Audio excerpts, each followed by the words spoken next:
Welcome to our channel. Today we how to withdraw from CorelDRAW to refine typography for branding. Easy tutorial step by step clearly. To begin, open your CorelDRAW project.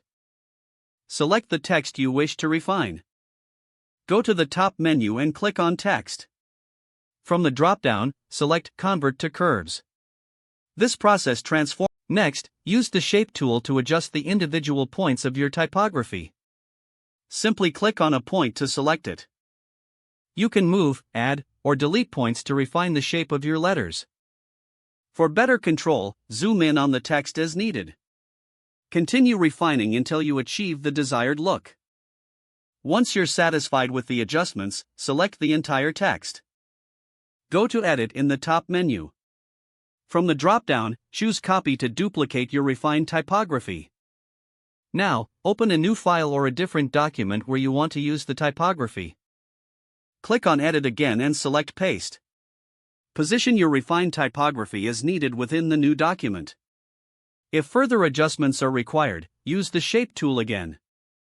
You can change colors or add effects to enhance your branding. Be sure to regularly save your work.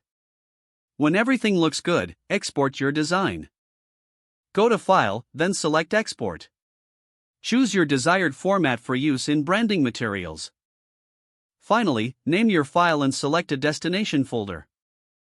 Click Save to complete the export process. If the page does not load, refresh the browser or try again in a private or incognito window.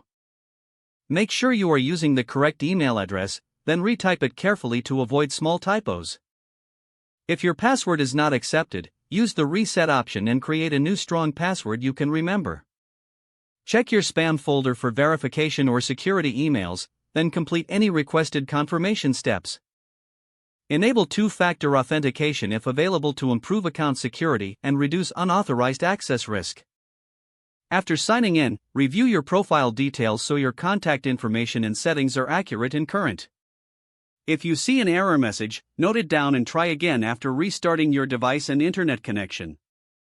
Log out when you finish, especially on shared devices, to keep your account and payment information secure.